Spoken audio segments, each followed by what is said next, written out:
కోదండ రామాలయం పునర్నిర్మాణం నిమిత్తం భవానీ చారిటబుల్ ట్రస్ట్ తరపున ₹1,00,000 పైబడి రాజమండ్రి సిటీ ఎమ్మెల్యే ఆదిరెడ్డి శ్రీనివాస్ తమ సహకారం అందించారు. స్థానిక 23వ డివిజన్ చందాసత్రం సమీపంలో కోదండ రామాలయం పునర్నిర్మాణం నిమిత్తం రాజమండ్రి సిటీ ఎమ్మెల్యే ఆదిరెడ్డి శ్రీనివాస్ వాసు తమ భవానీ చారిటబుల్ ట్రస్ట్ తరపున సహకారం అందించారు. ఆలయం పునర్నిర్మాణం కోసం ₹1,00,000 పైబడి నిర్మాణానికి అవసరమైన ఐరన్ను ఆలయ కమిటీ వారికి మంగళవారం అందజేశారు. ఈ సందర్భంగా ఆయన మాట్లాడుతూ ఆలయ నిర్మాణంలో తాము భాగస్వామ్యం కావడం అదృష్టంగా భావిస్తున్నామని అన్నారు. ఇది చాలా ప్రసిద్ధి చెందిన దేవాలయమని అన్నారు. ఆలయ పునర్నిర్మాణంలో ప్రతి ఒక్కరూ భాగస్వామ్యం కావాలని పిలుపునిచ్చారు. ఆలయ నిర్మాణం పనులు త్వరితగతిన పూర్తి చేయాలని సూచించారు. ఈ కార్యక్రమంలో డివిజన్ ఇన్ఛార్జ్ ఎన్నమూరి దీపు, మండవిల్లి శివ, స్థానిక టీడీపీ నాయకులు వెంకన్న, జయరాం, సత్యబాబు, స్థానిక టీడీపీ నాయకులు, N H R P forum city president R Sanjay, Lalit Jain, ఆలయ కమిటీ సభ్యులు తదితరులు పాల్గొన్నారు. అందరికీ నమస్కారం.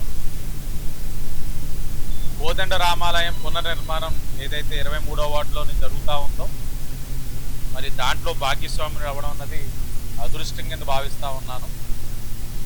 చాలా ప్రాముఖ్యత కలిగిన దేవాలయం ఇది.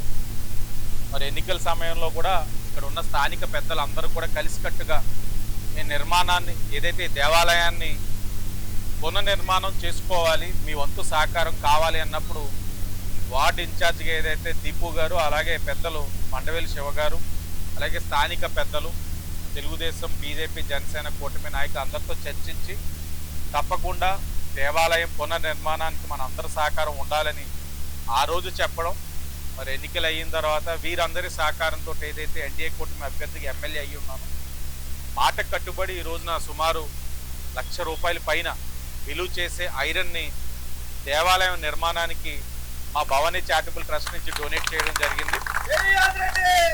గుడి నిర్మాణ పనులు త్వరగతిన పూర్తి చేసుకొని మరి భక్తులందరికీ కూడా ఈ దేవాలయం అందుబాటులో తెచ్చే విధంగా ఇక్కడ కమిటీ సభ్యులందరూ కూడా కృషి చేయాలని తెలియజేస్తూ అందరికీ ధన్యవాదాలు.